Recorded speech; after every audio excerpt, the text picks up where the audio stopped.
People. Originally, they thought Stone's group was behind 3 home invasions, but after talking to them, they say that number is definitely higher. We know this, Ybor City rich in culture and history.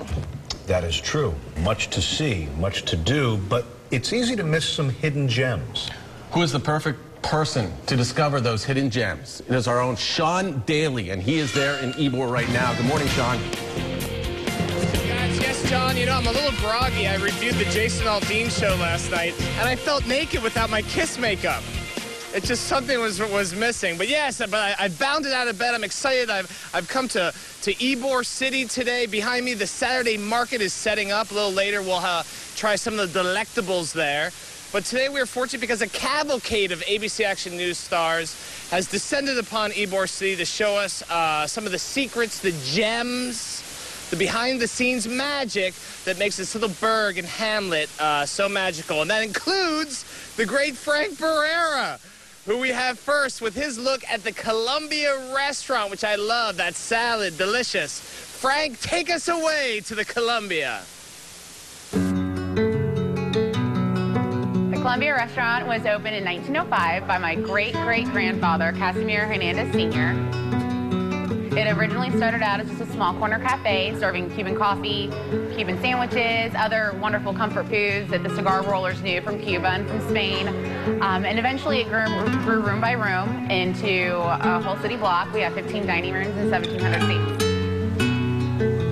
The Columbia restaurant has definitely had a very significant role in Ybor City. It was here at the very beginning, at the turn of the century, and then we've always been here through the good times, through the bad times, and a lot of people look at us as not just an anchor of one part of 7th Avenue, but we really kind of are an anchor for Ybor City since we have always been here. We still do the Cuban sandwiches just like they did back then. You still have that wonderful smell of the Cuban coffee roasting. We are in the original part of the Columbia restaurant, which is the cafe. This is the part that was founded in 1905 by my great-great-grandfather, Casimiro Hernandez Sr. Everything you see here is actually the original bar. It is preserved to really what it looked like back in 1905 for the most part. The second main dining room added on, which is the Don Quixote, which I'm standing in right now, was the first air-conditioned dining room in Tampa.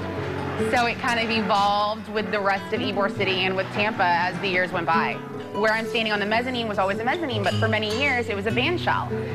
During the heydays of when, you know, everyone would get dressed up glamorously, my grandfather used to play the violin here.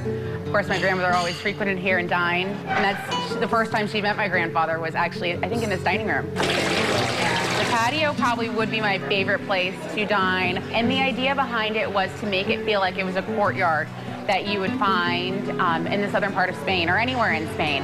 And for many years, the roof actually used to retract, so it really was a true courtyard. But I believe in the late 70s, we did just do the permanent roof, so that way we still get the sunlight, you still get the courtyard effect, but we definitely dodge those rainy days that we get here in Tampa. When you'd walk into the Columbia back in the early 1900s, it was mostly men dining. It was definitely all men working, because not until the 90s did we have any women work in the Columbia. The Columbia restaurant definitely is more than just a business to myself and my whole entire family, because it is somewhere where we have all grown up. I mean, I have so many memories here. My grandparents met here. My father actually ran into my mother one of the first times outside of school here. He proposed to her in the patio. They had their wedding reception here. My sister had her wedding reception here.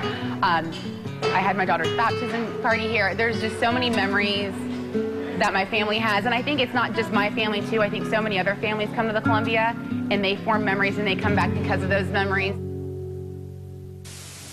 Ah, yes, classic Frank Barrera. Some laughs, some tears, some history.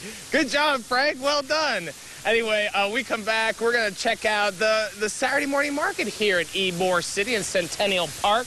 We're going to talk to Lynn Schultz, who runs it, as well as the rest of the morning. We'll take you all around Ybor for all the magic, including some fun stuff from John Thomas lately.